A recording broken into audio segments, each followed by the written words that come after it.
আপনার স্বামী কি করছে? ওই হলে পরে কাম কাজ করে না, বুঝছেন না। এরপরে আমার কাম কাজ করতে পারি না, অপারেশন করা, ওষুধ পানি কিনতে পারি না। কলা বিক্রি করতে এখন করে না। স্বামী আছে? হ্যাঁ, কাল সকালে গেছে, এখন তো আসে নাই। স্বামী কি নেশাবানি করে নাকি? না, এরকম অত কিছু করে না। স্বামী যদি চিকিৎসা করায়, বউ দেখাশোনার দায়িত্ব তো স্বামীর। করে না তো ভাই, বাসায় বাজার টাজার নাই, কিছু নাই। পরে সকাল থেকে বাসায় আসিলাম, পরে কটা আটা আসিল, তাই চাপড়ি বানা খায়া তাই আইসি। এনে হলে ভাড়া 2 মাসের ভাড়া, এখনো বাড়িওয়ালা 900 টাকা পাইবো। বাড়িওয়ালা ভালো আছে দেখি, থাকি। কয়দিন আগে 400 টাকা দিছি। এখন এই যে অনেক ব্যথা করে, টাটা জিলকা, কোনো কাম কাজ করতে পারি না আমি। কাল সকালে যে গেছে, এখন তো আসে না। আপনি বলেন না যে আমার চিকিৎসা করাও? বলি তো, ওই খালি কয় লিব করে, ওই আবার লিয়া গেলে সরদ দিতে। আবার স্বামী কেমন, ভালোবাসে কেমন আপনারে? হ্যাঁ, এই যে সময় কর্ম করে ওই সময় দেয়, না করলে নাই। ভালোবাসে তো আপনারে, মারধর করে না? না, এমনি ভালোবাসে, মিথ্যা করে বললাম। আপনার বিয়ে শাদী হওয়ার পর কয়দিন মারছে? না, বিয়ে শাদী হওয়ার পর ওই যে 1-2 দিন মারছিল, আর মারে টারে না।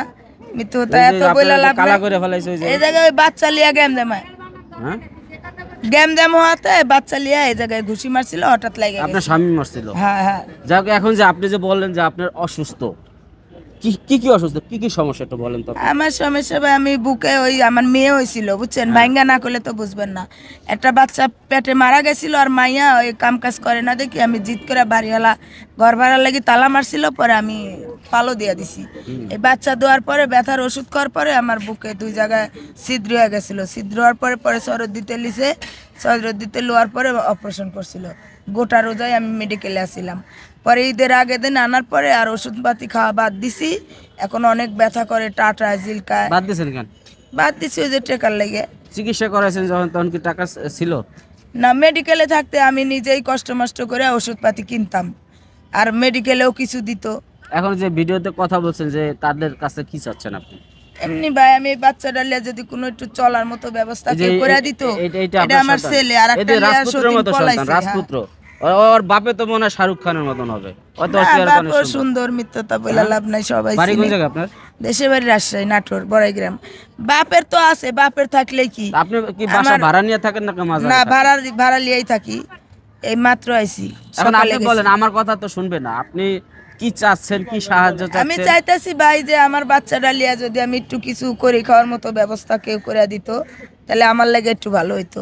চিকিৎসা করার লাগে কোথায় পাবে সব সময়? আমার এই জায়গায় পাবেন। আমার তো মোবাইল নাই, শাহালিতেই পাবেন। আমার নাম আসমা কইলে সব দারোয়ান কইলে সবাই সব দারোয়ানই চিনবে। মানে আসমা পাগলি কইতে হইব না? আসমা পাগলি কইলে বেশি চিনবে আর কি। আপনি কিসের পাগল? আপনি তো ভালো মানুষ। এমনি সবাই আমার আদর করে ডাকে। আদর করে আবার কি ওরে পাগল বলে? না, ডাকে। আসল নাম কও। আসল নাম এই পাগলা, একে আসল পাগল না। ওই যে মানুষে ভালোবাসে ডাকে, এখন ভালোবাসা ডাক যেটা, সেটা ডাকলে তার কিছু বলার থাকে না। আমার একটাই নাম, আর দ্বিতীয় কোনো নাম নাই, বুঝছেন না। আমার ভালো মানুষ পাগল হইলো বউ ঘরে আইন না, আপনি পাগল হইলেন কা? আপনি জামাই ঘরে আইন না পাগল হইছেন? না ভাই, আমি পাগল না। আমি আমারে সবাই এমনি শয়তানি করে ডাকে। প্রিয় দর্শক, যারা দেখছেন, এই আসমা পাগলিকে শাহালি মাজারে আসলে পাবেন। তাকে 2, 4, 5 টাকা, 10 টাকা, 50 টাকা, 1000 টাকা, 5000 টাকা, যে যতটুকু পারেন সাহায্য করলে সে একটু চিকিৎসা করতে পারবো, একটু ওষুধ খাইতে পারবো। তো সেই আশা প্রত্যাশা রেখে আজকে চলে যাচ্ছি। আল্লাহ হাফেজ।